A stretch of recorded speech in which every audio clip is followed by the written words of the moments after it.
Very excited to talk to our next guest. This man, one of the biggest stars in boxing. He is on part of a huge doubleheader coming up on Amazon Prime pay-per-view. The monster, David Benavidez, is going to be taking on Alexander Usyk this week as a co-headliner with Gervonta Davis, who's taking on the Ghost, Frank Martin.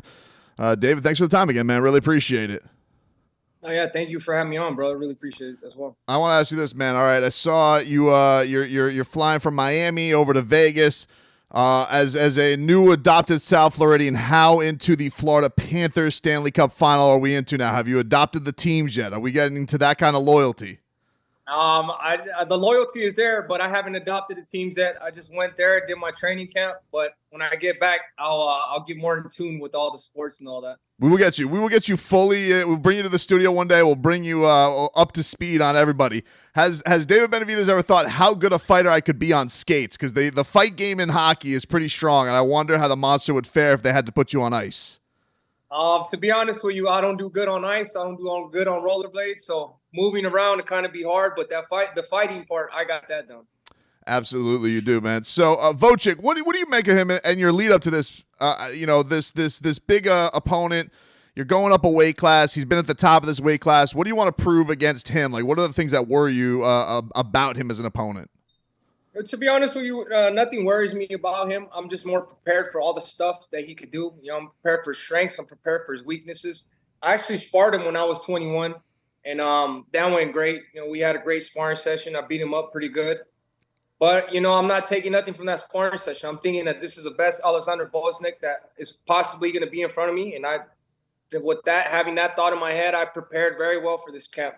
I trained about 4 months. I didn't leave no stone unturned, and I'm 100% ready to go. And I'm ready to go. I want to steal the show this Saturday night. So I'm going out there. I'm looking for the knockout. I'm curious about it because you mentioned you don't put too much stock into it, but that feels like it gets brought up a lot when fights are brought up and you guys are in the big limelight. But a lot of you guys have sparred before, whether it be Gervonta, Devin Haney, whatever. Do you feel like that those are just mental games in the lead up of a fight, or do you ever take anything from I still know something back from then, even if it was from years ago? No, I'll definitely still take something because most of these fighters, they don't really change up their style too much. And I had my way with them the whole sparring session. But I do know his strengths. And like I said, I do know his weaknesses as well. So I kind of know, just going from the sparring session, I kind of, put a game plan together just off of that. And, I watched his fights too. I watched a lot of film of him. So I definitely have a good game plan put. So he's definitely going to do some things that he did back then. He might do some things. He might do some new things. So, but whatever he brings to the table, I'm going to be 100% ready for.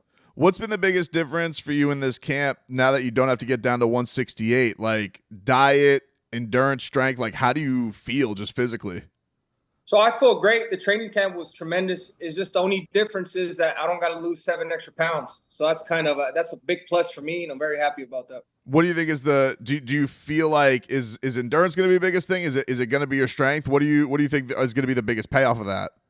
So I think just because I don't have to lose the 7 extra pounds, I think it's going to give me more endurance, more speed, and more power as well. I mean, I felt great at 168, but I just feel like 175 is more of the natural weight class for me. So I feel like I don't need to be honest with you. I feel like this is going to be the best fight of my career so far, the best knockout victory in my career so far. Only because I'm coming up in weight, and I'm gonna feel strong.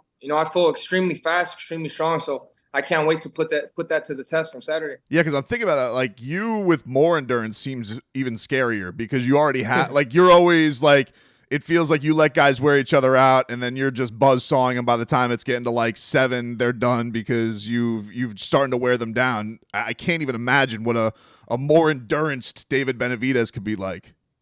It's gonna be a scary monster, scary sight. This I wanted to get your thoughts on this. So. Alexander Usyk, he had said that he was considering going back down to cruiserweight. Fantasy land that's not so far away now from 175.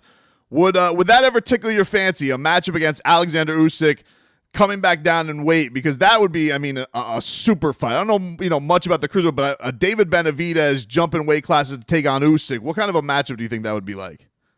To be honest with you, I'm gonna be 100% honest with you. I would love to fight Alexander Usyk in the future, but I'm just being true with myself. I have to go beat everybody from 175 to 200 to prepare myself for Usyk. Usyk is probably the best fighter I've ever seen. And like I said, I don't shy away from a challenge. I actually love a challenge. But for me to be 100% prepared for that fight, I have to go. I have to beat Dimitri Bivol. I have to beat Beterbiev. I have to go up to cruiserweight, beat Opataya, Surdo Ramirez, all them guys to even be ready to fight Usyk. Yeah, listen, man. That's what I think people always respect about you. You're truthful about knocking off what you got to knock off. But man, as a greedy boxing fan, man, that would be an absolute fun one. What did you make of his performance against Tyson Fury? I think it was a classic Usyk performance, man. This guy he puts his heart on the line, and then he does. It's like art watching him fight.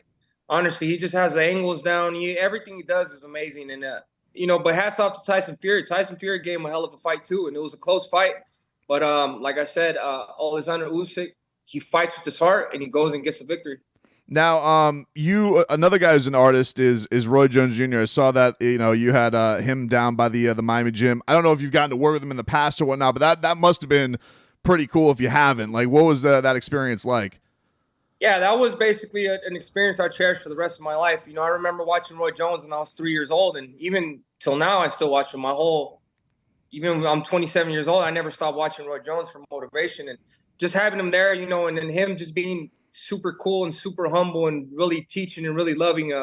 It was just an experience and a memory I'm going to cherish for the rest of my life. And but it wasn't only him that came down.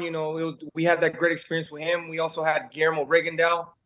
And like I said, man, I'm just very happy to get these experiences with these legends because these are people I looked up to my whole life. Has that been a cool thing about moving to a new location like Miami, like Rigondeaux's royalty down here, and getting a chance to see some of the great Cubans? I don't know if you've gotten across to Luis Ortiz and all, but like, man, it's loved down here by the Cuban population. Have you felt that in your training down here?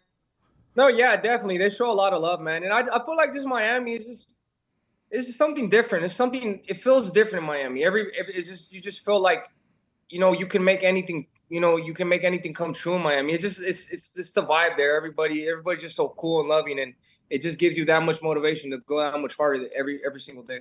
I know you're a family guy, pretty down to earth, but has there been a cool celebrity crossover thus far down here? Have you noticed anything different as far as life down here? No, just that a lot of people recognize me and a lot of people show a lot of love, and I've been networking with a lot of big people, and we met Jake Paul. We met a lot of people out there. I think Miami is just, you meet so much famous people. It's just that's where everybody wants to be, and I'm just very happy training in Miami. It's definitely a beautiful place to be at. David Benavidez, he's going to be fighting this Saturday on Amazon Prime pay-per-view. Gervonta Davis, Frank Martin also on the card. I mean, you're talking Tank and the Monster. That's about as entertaining as a 1-2 punch as you can get. Do you have any feelings on the main event? I feel like Frank Martin's getting slept on a little bit. I know how dangerous Tank is, but do you feel like this is a competitive main event? I definitely do. I feel like Frank Martin, he doesn't have the experience that most people wanted him to jump in with Tank, but he definitely has all the tools to compete with Tank. It's going to be a great fight, but also the one thing I want to see is how Tank kind of deals with the ring rust. I think he's been out for like 14 months. So he might start off a little bit slow. So it might be, a really parallel fight until Tank finds his distance and his, comfortability in the ring. But, I don't count Frank Martin out at all. I think it's going to be a great fight until it ends. A lot of times when people fight Tank or fight your cards, like people always talk about the bright lights. Like, do you feel like that's a real factor when you're in your first kind of big monster event? Like, can that be a big X factor? Yeah, definitely. I've seen some people that that they shrink under the bright lights. For me, I've been professional 10 years, and the first big, really bright light situation I had was when I fought Caleb Plant, and I showed up to that occasion.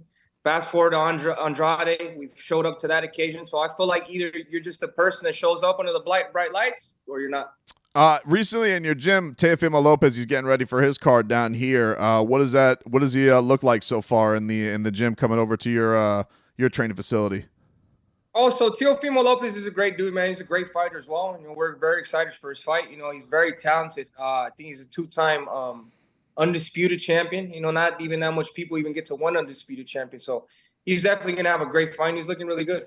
Yeah, well, listen, man, we can't wait to see you coming up this weekend, June 15th, against Alexander Usyk. He is moving up to 175. Big things ahead for one of the biggest stars in boxing, David Benavidez.